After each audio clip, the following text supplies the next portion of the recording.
Hello and welcome back to my channel. Um, Tonight's video is going to be another video chatting to camera as I am driving to another one of the local Northeast car shows. So the last video I did was the monthly meetup of the Northeast Car Restoration Club, and tonight I've just left work in Newcastle and I am driving across to the car barn. It's Beamish, or not far from Beamish.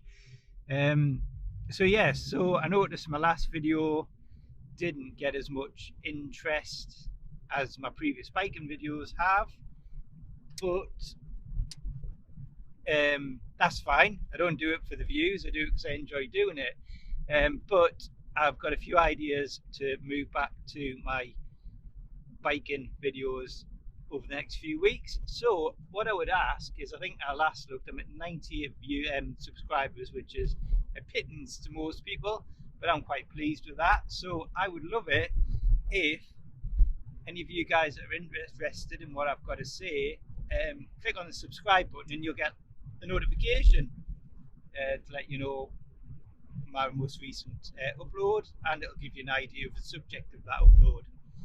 Like I say, if you're here for biking stuff, I will be mixing a few biking bits and pieces into the mix, but tonight is back in my trusted little Astra Club, my 2003 Astra Club, which if you watch my previous video,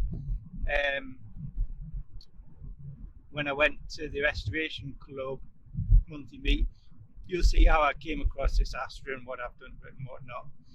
So tonight's show, it's a bit more of a prestigious crowd of cars. It's based in and around the grounds of the Beamish car barn, which is a private dealership that sells more exclusive but older performance cars. And when I say older, I'm not talking classic older. I'm talking, although they do have a few in, but mainly kind of between now and 15-year-old cars.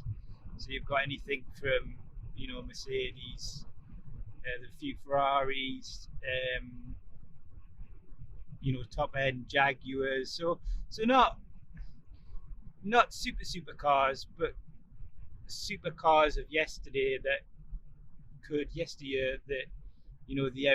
everyday man could potentially afford to own. So it's quite interesting. They've got a good selection in there, but they've got a big field, and right next to them is also quite a good pub. So between the pub and the car garage, they've also got a workshop you can look around. But between the dealer, the car garage, and the pub is a field, quite a big field on a bank, and you just kind of register to let them know you're turning up, and you can park on the field and you can basically wander around and have a look at the cars. To be fair, my trusty old Astra will probably be in the minority. It's more the people who show the cars or park up and have a wander around, the people with like the Cosworths and the performance Fords, performance Vauxhalls, Seats and Audis. It's a bit more dare I say, higher brow than the Northeast Restoration Club kind of people. But that's obviously because of the different, the garage that's organising it sells cars, and the kind of people that buy the cars are not the people that'll appreciate the likes of my Astra and all the cars that have been looked after / restored. So I think I will feel a little bit out of place there, but I'm going to go along. I used to take my Mondeo last year, and obviously that's an older modern classic Ford, so it's sat amongst the other cars a bit more what I felt more comfortable. I'll probably take my bike to a few of them, not to show it, just as an ease of transport to get there. The weather was looking a bit grey today, but it's actually brightened up and it's blue sky, so I'm going to have a wander around and going to take a bit of footage. I've got 101 things that I should be getting on with at home, but like I say, I don't get out a huge amount after work, so I've kind of forced myself to come and have a look around the cars, and hopefully, well, normally I bump into a few people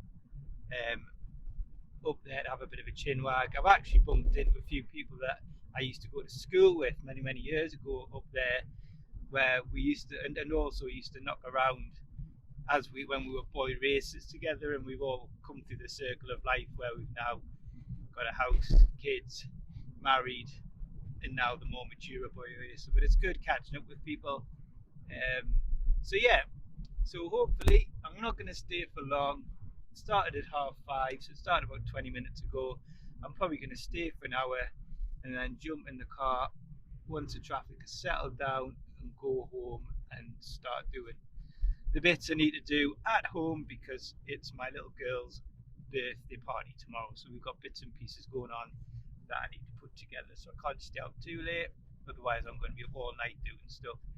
But yeah, so just to go over it again, I'm heading to the car barn at Beamish to have a look at their monthly meet that they put on. This month it is Japanese cars, so they're going to split the fields into two.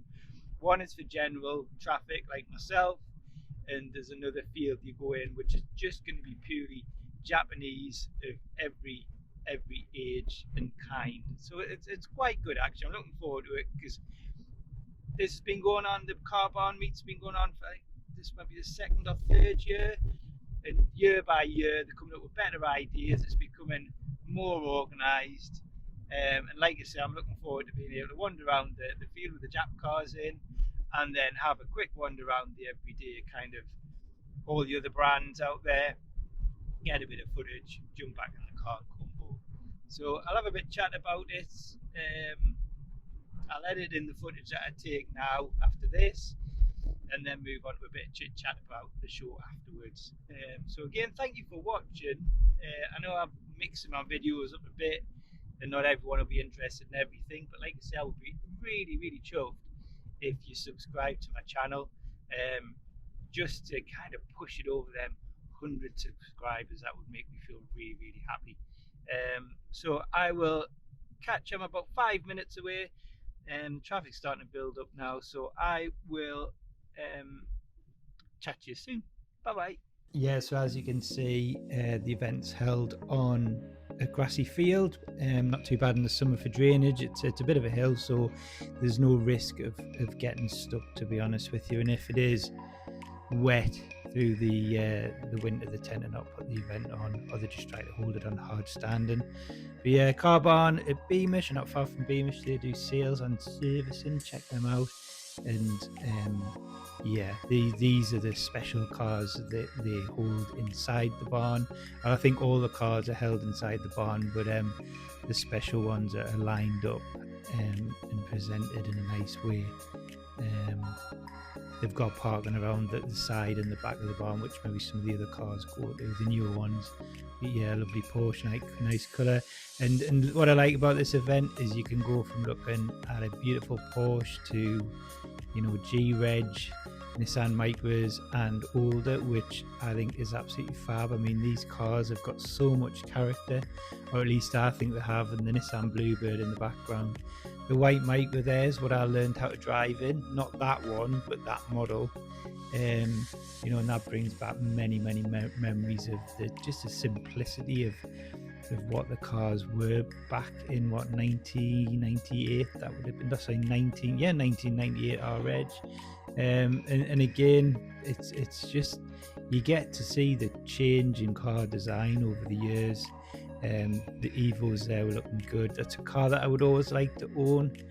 And again, here's the new style Honda Civic, which they've all been modded to the max, and the older one, which is, I believe, called the bread wagon or something, a bread van. I had a silver EP3 Type R, which I absolutely loved. Same with Subaru Impreza. That's another car that I'd like to own. and the T5s are just awesome. I prefer them in standard form. You know, when I was younger, learning how to drive, when I passed my test in my early 20s, I think there was an unmarked blue one of them knocking around, and if you saw that behind you as you were going down the coast, you would worry, and 9 times out of 10 I would get stopped and given the producer.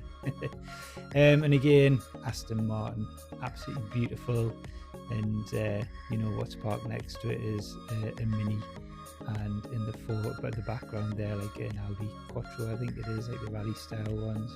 And again, how many shows do you go to where you can see such a variation of cars, and families, people bring their kids, so you can see their babies and prams. It's a very family orientated event. There is a pub there which you can get wine, beers, soft drinks, burgers, whatever you like from there, you know, so people make an evening of it.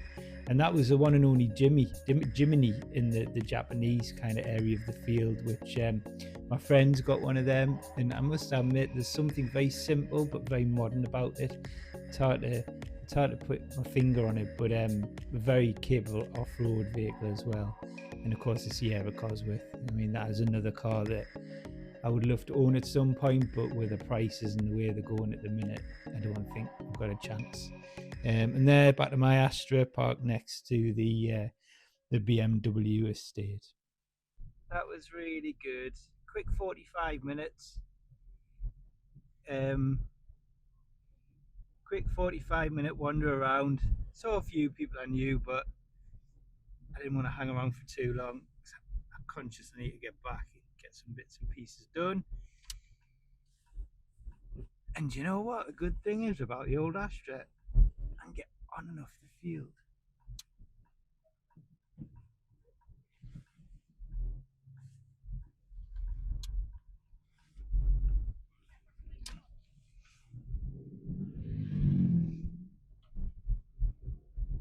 And get on and off the field dead easy.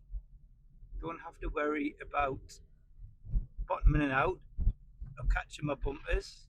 Straight on, parked up, no bother at all.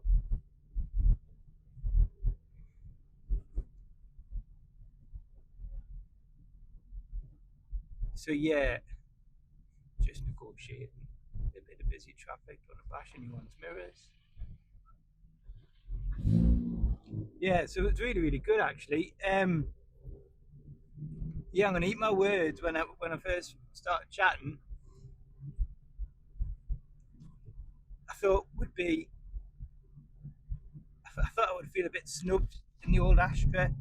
And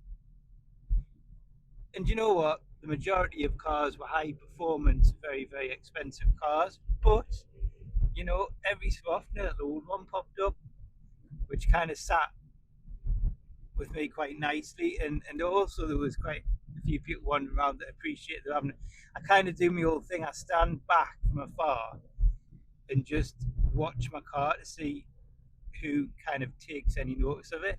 And there was a few, and I got a few photos, and it kind of made me feel quite chuffed. And the majority of people, I mean, I was parked next to a beautiful BMW 21 plate, wouldn't even like to value how much it is. And the majority of people were just stopping and saw that and bypassed mine, which is fine because they're totally different machines, so to speak. But no, that was really good. There was a good selection. I mean, there's still cars coming in now, but there was quite a few leaving, and I want to be away pretty sharp, so I don't get stuck in the traffic. But yeah, enjoyed it. Sun was out, which I think also helps bring some of the older cars out. I think some of the old guys. I mean, I was like that with my Mondio. If I didn't need to use it, I wouldn't use it, and I wouldn't use it in the rain. And I think with it being such a nice night and it's been dry for the last few days, it brought some of the older cars out, which was nice to see. And you'll see in my montage that I posted, I got a few shots. I had an appreciation for the Japanese cars. I used to have a Civic Type R myself back in, it was an 03, and I think it was 3-year-old, so 2006, 2005 I had it. Um, Beautiful car, but just at the time was too expensive to run and pay for. But I don't regret having. I think I had it for just under a year. Probably lost a fortune on it, but I itched that scratch, and I enjoyed having back then what was a performance car. I mean, 200 brake and a little hatchback um, was quite a lot back then. Now you kind of get that sort of performance in the average diesel everyday car. I mean, some of the electric cars now are just crazy. The speed power you get out of them. Um, but yeah, so I enjoyed that. I hope the little montage of videos, the montage that I made, kind of gives you an idea of what turns up there. And I think I was a bit critical to start with. It was a good night. Didn't I think it's my own insecurities about turning up in this car more than the events. You know, there was a few people that that's what you go to these shows for, because no one's going to always appreciate your car. There was lads there that were drooling over the brand new Beamers and the Audis and that, and that's probably what I would have done at their age if it was now. And like I said before, you kind of you get to appreciate the older cars, the more simpler cars, um, as you get older, or at least I am. But yeah, so I'm gonna go now. I've got a 20-minute drive home. Like I said before, if you don't mind, it would be great if I could push my subscribers to over 100. I think I would need 2 or 3 to do that. So if you do want to see my content, which is going to be a mixture, I was chatting to one of the marshals there, and apparently you don't have to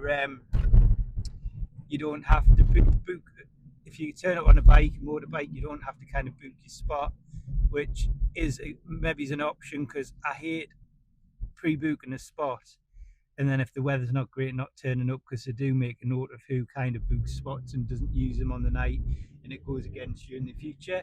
So it's good to know that if I don't book a spot and the weather's nice, I can just turn up on my bike and I don't have to worry about having a beer.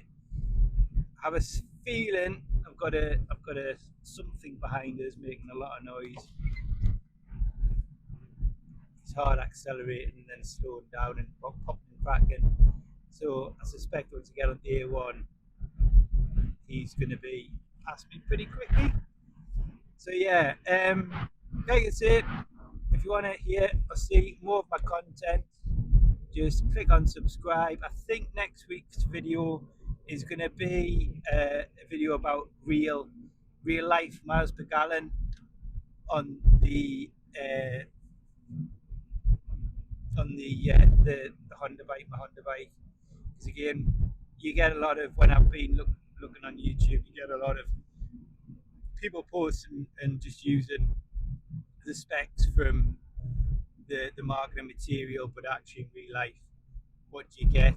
Different temperatures, different weather conditions. So I've been compiling a spreadsheet over the last sort of 3 or 4 months of what miles per gallon I'm getting out of the bike versus the sort of journeys I've been doing to that tank of fuel. And actually, on my last tank of fuel, I cracked 200 miles. So 200 miles, which I think was 119 miles per gallon, which is not bad at all. I think that's got a lot to do with the bike being running a bit more and the weather's been a little bit warmer. But I'll go into more detail about that for my next video, and on my next video, and I will say goodbye for now. Thanks for watching.